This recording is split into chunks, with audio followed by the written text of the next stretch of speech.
President Volodymyr Zelensky has emphasized Kyiv's need for Gripen fighters, stressing that they are well suited to Ukrainian conditions and could be integrated into the nation's air force without delay. Over Ukraine's skies, every day brings new dangers and new possibilities. Soviet-era warplanes are still in the air, but Kyiv's eyes are set on the next generation of fighters, the F-16, Mirage 2000, and even dreams of the F-35, Saab JAS-39 Gripen, and Dassault Rafale. Today, Ukraine's Air Force is a mix of aging Soviet aircraft and modern Western-supplied fighters. The F-16s and Mirage 2000s are already flying missions, but Kyiv aims to upgrade its fleet with next-gen fighters. However, the chances of receiving F-35 Lightning IIs anytime soon are extremely slim due to production constraints and complex international politics. Stockholm has acknowledged that it could supply Gripen jets to Kyiv once hostilities end. Meanwhile, Paris may consider sending Dassault Rafales, but only if its own production shortfalls are addressed. Ukraine's ultimate goal? To maintain a fleet of roughly 250 combat aircraft after the war, an ambitious target that would significantly strengthen its strategic autonomy. So the question remains, will NATO countries actually send Gripen and Rafale jets to Ukraine? And if they do, how could this shift the balance of air power in the conflict? Sweden's Gripen or France's Rafale? Which fighter could truly dominate Ukraine's skies? Today, we pit these two next-generation jets head-to-head, breaking down their strengths, weaknesses, and what they could mean for the balance of air power. Let's start with the Dassault Rafale from France. Introduced in 2001, roughly 300 have been built, with about 240 delivered. It's a twin-engine powerhouse, stretching 15.3 meters in length with a wingspan of 10.9 meters, capable of reaching top speeds around 1,915 kilometers per hour. Its combat radius is impressive, roughly 1,850 kilometers, and it can carry up to 9,500 kilograms of weapons across 14 hardpoints. Depending on the variant, it operates with 1 or 2 aircrew. Now, the Swedish JS-39 Gripen E, the newest of the two, entered service in 2025. While only 60 have been ordered so far, it packs a punch with a single General Electric F414G. Slightly smaller in wingspan at 8.6 meters and 15.2 meters long, it can fly up to 2,037 kilometers per hour at altitude, with a service ceiling of 15,850 meters, higher than the Rafale. It carries around 7,200 kilograms across 10 hardpoints and operates with a single pilot. Comparing them side by side, the Rafale is heavier, with a larger payload and more hardpoints, making it ideal for long-range strike missions. Gripen E, lighter and more agile, is designed for rapid deployment, shorter runways, and efficient multi-role operations. In other words, Rafale is brute force with versatility, while Gripen is speed, efficiency, and adaptability.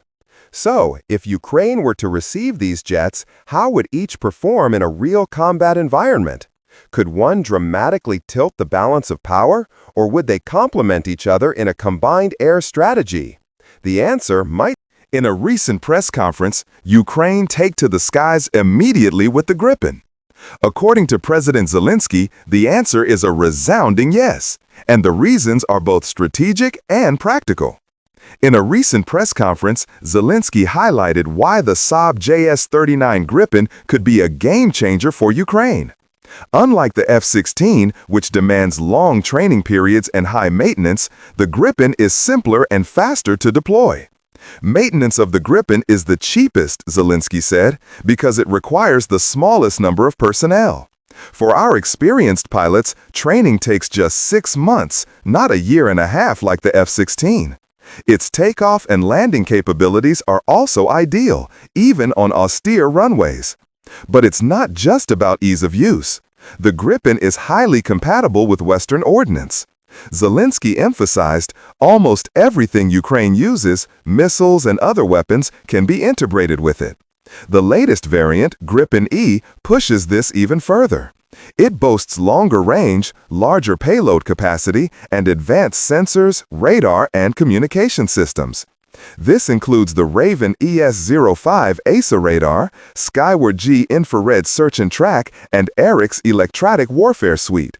Its more powerful F-414G engine supports 10 external hardpoints for weapons or sensors, carrying the Meteor Beyond Visual Range missile for long-distance threats and the IRST short-range air-to-air missile for close encounters. Simply put, the Gripen E is fast, versatile, and combat-ready, and Ukraine could potentially get it into the fight far sooner than many expect. But the big question remains. Even if Ukraine could deploy Gripens quickly, would NATO's political and logistical realities allow these jets to arrive on Ukrainian soil? And if they do, how would they change the air war against Russia?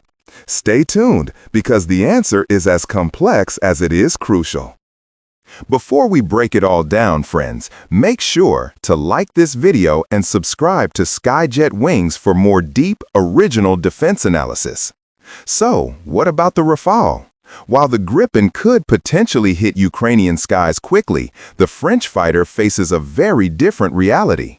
President Zelensky has repeatedly highlighted the Gripen E's unmatched compatibility with Western ordnance. Almost everything that Ukraine uses, missiles and other weapons, can be hooked on it, he said. Its advanced systems, including the Raven ES-05 ASA radar, Skyward G infrared search and track, and the Eric's electronic warfare suite, paired with the powerful GE F-414G engine, make it a versatile, combat-ready fighter. With 10 external hardpoints, it can carry a heavy payload, including Meteor BVR missiles for long-range strikes and IRIS-T missiles for close combat. On the other hand, the Dassault Rafale, a twin-engine omni-role fighter whose name literally means gust of wind or burst of fire, faces production constraints. Dassault has pledged to increase production to 4 aircraft per month, but at this pace, fulfilling current orders could take more than 4 years, and that's without accounting for contracts with India, Egypt, Greece, Indonesia, and France's own domestic needs. This makes any Rafale delivery to Ukraine a medium-term possibility, far slower than the Gripen could be deployed. So, the reality is clear. Gripen could enter Ukraine's airspace almost immediately, providing a rapid boost to defense and strike capabilities, while the Rafale represents long-term strategic reinforcement, powerful but constrained by logistics and global demand. The ultimate question lingers: which fighter will NATO decide is the right fit for Ukraine, and how will their deployment change the air war against Russia? The answer will shape the future of the conflict, and the skies over Ukraine have never been more crucial. While Ukraine dreams of Gripens and Rafales, its current air power is already evolving, and new reinforcements are on the way. Ukraine's Air Force already operates American F-16 Fighting Falcons and French Mirage 2000s. As the country plans for a post-war fleet, it continues to receive additional F-16s. NATO member Belgium, having started to take delivery of its own F-35 Lightning IIs, is now able to transfer its older F-16s to Kyiv. Meanwhile, France is supplying Ukraine with additional Mirage 2000s along with advanced air defense missiles. Zelensky confirmed this in a recent address, although the exact arrival dates remain unclear. These reinforcements will allow Ukraine to gradually phase out its Soviet-era aircraft and modernize its air force with proven Western fighters.